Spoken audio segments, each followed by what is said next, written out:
የሐዋርያው የጳውሎስ መልእክት ወደ ሮሜ ሰዎች ምዕራፍ 12። እንግዲህ ወንድሞች ሆይ ሰውነታችሁን እግዚአብሔርን ደስ የሚያሰኝና ሕያው ቅዱስም መሥዋዕት አድርጋችሁ ታቀርቡ ዘንድ በእግዚአብሔር ርኅራኄ እለምናችኋለሁ። እርሱም ለአእምሮ የሚመች አገልግሎታችሁ ነው። የእግዚአብሔር ፈቃድ እርሱም በጎና ደስ የሚያሰኝ ፍጹምም የሆነው ነገር ምን እንደሆነ ፈትናችሁ ታውቁ ዘንድ በልባችሁ መታደስ ተለወጡ እንጂ ይህን ዓለም አትምሰሉ። እግዚአብሔር ለእያንዳንዱ የእምነትን መጠን እንዳካፈለው እንደ ባለ አእምሮ እንዲያስብ እንጂ ማሰብ ከሚገባው አልፎ በትዕቢት እንዳያስብ በመካከላችሁ ላለው ለእያንዳንዱ በተሰጠኝ ጸጋ እናገራለሁ። በአንድ አካል ብዙ ብልቶች እንዳሉን የብልቶቹም ሁሉ ሥራ አንድ እንዳይደለ እንዲሁ ብዙዎች ስንሆን በክርስቶስ አንድ አካል ነን። እርስ በርሳችንም እያንዳንዳችን የሌላው ብልቶች ነን። እንደ ተሰጠንም ጸጋ ልዩ ልዩ ስጦታ አለን። ትንቢት ቢሆን እንደ እምነታችን መጠን ትንቢት እንናገር።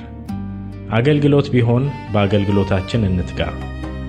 የሚያስተምርም ቢሆን በማስተማሩ ይትጋ። የሚመክርም ቢሆን በመምከሩ ይትጋ። የሚሰጥ በልግስና ይስጥ። የሚገዛ በትጋት ይግዛ። የሚምር በደስታ ይማር። ፍቅራችሁ ያለ ግብዝነት ይሁን። ክፉውን ነገር ተጸየፉት፣ ከበጎ ነገር ጋር ተባበሩ። በወንድማማች መዋደድ እርስ በርሳችሁ ተዋደዱ። እርስ በርሳችሁ ተከባበሩ። ለሥራ ከመትጋት አትለግሙ። በመንፈስ የምትቃጠሉ ሁኑ። ለጌታ ተገዙ። በተስፋ ደስ ይበላችሁ። በመከራ ታገሱ። በጸሎት ጽኑ። ቅዱሳንን በሚያስፈልጋቸው እርዱ። እንግዶችን ለመቀበል ትጉ። የሚያሳድዷችሁን መርቁ። መርቁ እንጂ አትርገሙ። ደስ ከሚላቸው ጋር ደስ ይበላችሁ፣ ከሚያለቅሱም ጋር አልቅሱ። እርስ በርሳችሁ በአንድ ሐሳብ ተስማሙ። የትዕቢትን ነገር አታስቡ፣ ነገር ግን የትሕትናን ነገር ለመሥራት ትጉ። ልባሞች የሆናችሁ አይምሰላችሁ። ለማንም ስለ ክፉ ፈንታ ክፉን አትመልሱ። በሰው ሁሉ ፊት መልካም የሆነውን አስቡ። ቢቻላችሁስ በእናንተ በኩል ከሰው ሁሉ ጋር በሰላም ኑሩ።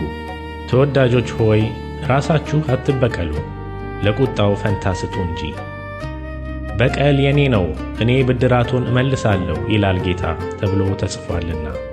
ጠላትህ ግን ቢራብ አብላው፣ ቢጠማ አጠጣው።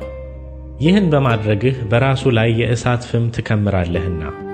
ክፉውን በመልካም አሸንፍ እንጂ በክፉ አትሸነፍ።